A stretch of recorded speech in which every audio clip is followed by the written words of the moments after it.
Hey guys, we are back in the garden today for a little bit of fall planting. It is a glorious 70 degrees today in Charlotte. It's really starting to feel like fall here and we're so excited about it. The garden is actually still hanging on. It's still looking beautiful and there's color here and there. And we're just having a good time in this cool moment of the season.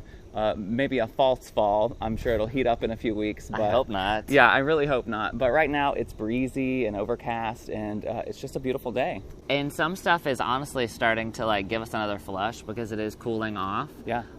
So it's just a really nice time of the year in the garden, and we usually come out here and have our coffee in the morning because it's cool. Yep. You don't break a sweat as soon as you step outside.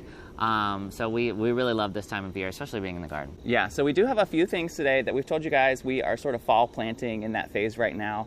And fall is just a really great time for planting because it's just not as hot, especially here in the South for us.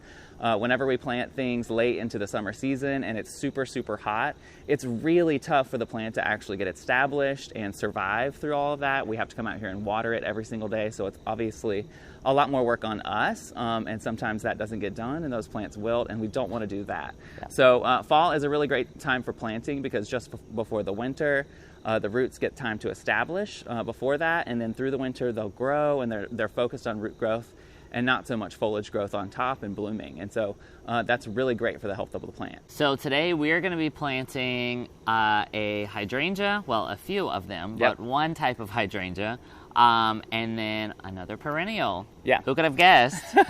Yeah, so we are going to start with the space behind us that you see the hydrangeas lined up. And we'll tell you a little bit about what we're planting. Okay, so the first thing that we are going to be focusing on today is this area right here against our fence. You can see we have some beautiful panicle hydrangeas here from First Editions. These are called little hottie hydrangeas.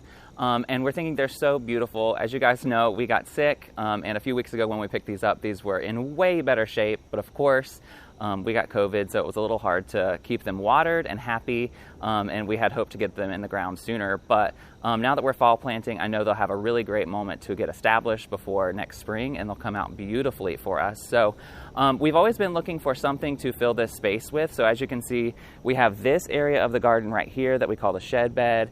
And then if we come down here, we sort of enter the Union Garden here.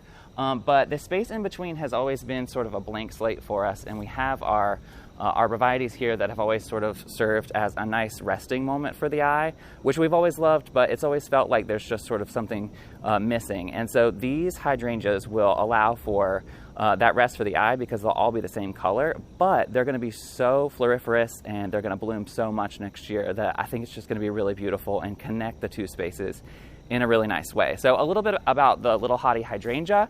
Again, this is from First Editions, and this is actually tested for the South. You can see they're turning brown a little bit because we didn't get them watered for a few days, but they are so beautiful and they're hanging on. When we first got these, they were all just full of blooms, and the blooms are just so full. So this is a panicle hydrangea, but this one, we know it stays really compact, about 3 feet by 3 feet, which is perfect for this small space that we've got here.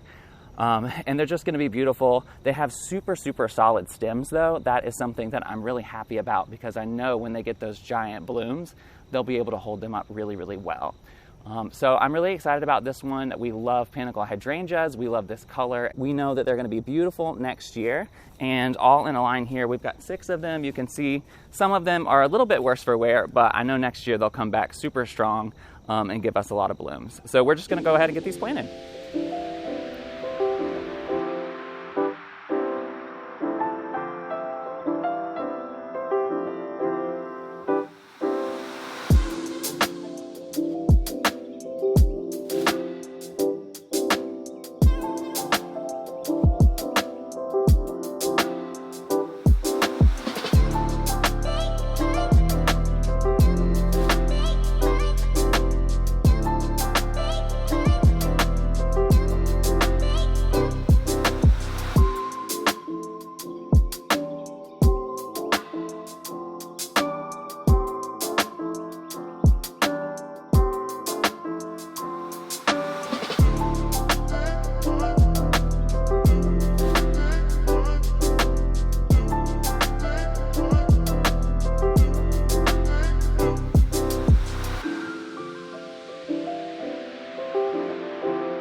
right, so we have our little hottie hydrangeas all in the ground, and they're looking so good. You can see we have a fresh layer of mulch here, and mulch just changes the game, really.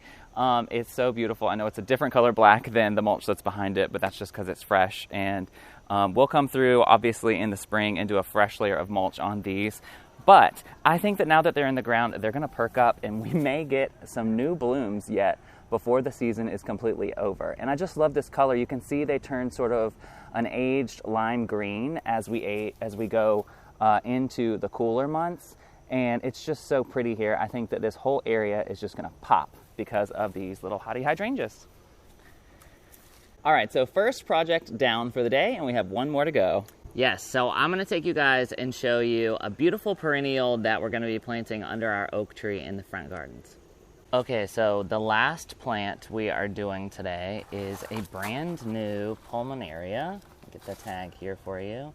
This is Kinka Blue pulmonaria, brand new for next year from Proven Winners in Walter's Gardens. And you'll notice, as compared to the spot-on pulmonaria, the leaves are a little bit bigger. They are a little bit darker. This plant gets just slightly bigger in general. And then the blooms on this one the buds are a true pink, whereas the spot on is more of a salmon color. And then of course they age to blue, just like the spot on. So this one is going to take up a little bit more space. It is also deer and rabbit resistant and me resistant because I was trying to clean these up a little bit because they have been in the sun. And so a few of the leaves were brown, and so I was just pulling them off with my bare hands. And they have little tiny spiky, almost like cactus-like needles on the leaves, and they are now all in my finger. So when you're handling this one, make sure you handle it with gloves, with care. But the rabbits and deer, they are going to take one bite of this leaf and they're going to get a bunch of those needles and they are going to run for their life. So if you have deer and or rabbit in your yard, this would be a great option for you. And you also get some nice blooms in the early spring. So we're going to go get this one in the ground in the front garden.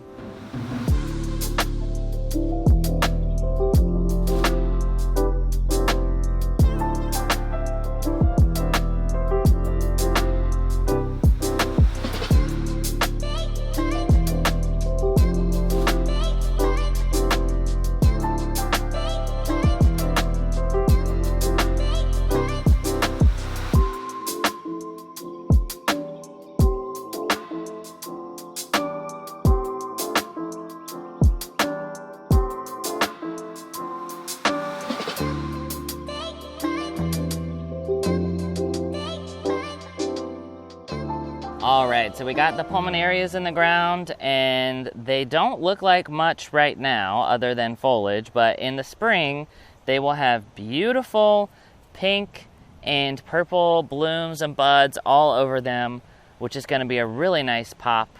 And we were originally thinking about putting them over on this side where we put the new dressed up heuchera, but we decided to put them on this side because the blooms on these are just so pretty that we want to see them when we're leaving the house or if we come and sit on the front porch. It'd just be a nice thing for us to be able to see.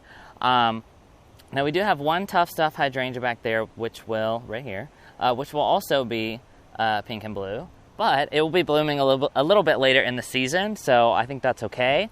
And we were just saying that next year, whatever annual we do around the ring here, we want to make sure that it doesn't take away from the perennials and the shrubs that we have planted here. And you can see the sun patience didn't do so hot for us consistently throughout. These right here actually look okay. But most of them just kind of didn't do much. So I don't know, maybe we'll do begonias or something else here that is more vigorous next year. But I think we're both really excited with how this little garden up here is turning out.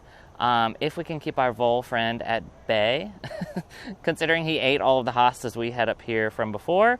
So we're excited to see how this transforms next season.